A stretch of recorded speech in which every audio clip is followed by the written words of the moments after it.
او هر څوک چې کلمه د لا اله الا الله ډېره وایي او پر ژبه باندې یې جاري اور د دوزخ دی نه سوځي. او که چا د جمعې په ورځ باندې کلمه د لا اله الا الله وویل 200 واره، خدای تعالی عز وجل په عملنامه کې د دغه انسان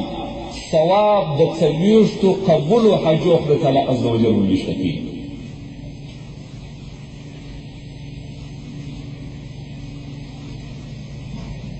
علیه السلام فرمایي که چا وروسته تر لمانځه د سهار چې لمونځ وکړي او په مسجد کې کښېني تر هغه وخته پورې چې لمر راخیږي او دغه کلمه د لا اله الا الله وایي، او وروسته د مازدیګر تر لمانځه تر لمرلېدو پورې دا کلمه د لا اله الا الله ووایي، په مابینځ کې د دې کلمې د دنیا خبرې ونه کړي، پر خدای تعالی باندې حق ده چې الله عز وجل به دی خامخا و جنت ته استوي، او پوښتنه به په ورځ د آخرت د لږو د ډېر هم نه ځي نیول کېده خدای تعالی عز وجل د دغه بنده څخه په ورځ د قیامت، او شفاعت به وکړي د 80 کسانو د هغسې کسانو چې واجب سوی وي دوزخ ورته مستحق د دوزخ وي، د هغسې کسانو شفاعت په ورځ د آخرت کېږي. که چا په وخت کې د اوداسه کلمه د لا اله الا الله وویل پر هر څاڅکي باندې چې د ده د اندامو څخه تویېږي خدای تعالی عز وجل یو ملکه پیدا کړي، تر ورځې پورې د قیامت دغه ملکه کلمه وایي او ثواب یې و دغه شخص چې دا کلمه یې په اوداسه کې ویلې د خدای تعالی عز وجل یې د دغې ملکې ثوابونه یې ټول پروردګار عز وجل و ده ته ورپرسوي. هر سړي ته په وخت کې د خوب چې و خوب ته ځي 10 واره کلمه د لا اله الا الله محمد رسول الله وویل داسې ثواب لري لکه یو مرئۍ چې په لاره کې د خدای عز وجل عذاب وګرځي.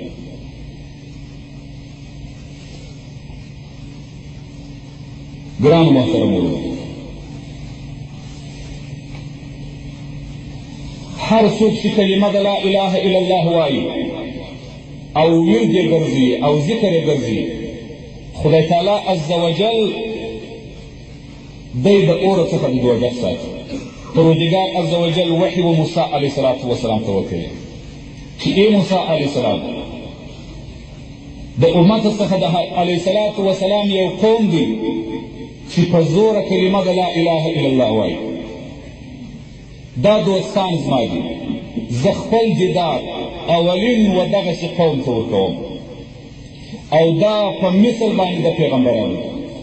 او ثواب د پیغمبرانو ورکوم. هر څوک چې وروسته تر لمانځه د سهار 10 واره کلمه د لا اله الا الله ووایي، او وروسته د ماپښین تر لمانځه 20 واره ووایي،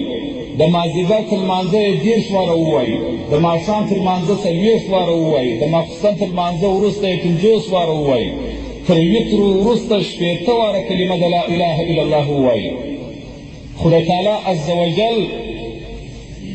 د 80 لکو ثواب د 80 لکو کالو ثواب خدای تعالی عز وجل د په عملنامه کې کاشي، او جنت ته خدای تعالی عز وجل دا سړی داخلوي، او په جنت کې خدای تعالی عز وجل 80 شهر ور عطا فرمایي، په هر ښار کې 80 قصر وي، په هر قصر کې 80 خونې وي، په هره خونه کې تخت د زرو پروت وي، او پر هر تخت باندې هوره ناسته وي. د دې حدیث روایت بیهقي کړی دی. علیه السلام فرمایي هر چا ته 100 واره کلمه د لا اله الا الله وویل په ورځ کې د ده مخ به په ورځ د قیامت د 14 سپوږمۍ په رقم باندې ښکاري. علیه السلام فرمایي تاسې د خپل بدن زکات وباسئ، چې د بدن د زکات دا دی چې کلمه د لا اله الا الله علیه السلام مبارک وایي تاسې ډېره وایاست. په کتاب کې راځي یو لمونځ دی صلات الذاکرین ورته وایي، مؤمن باید دا لمونځ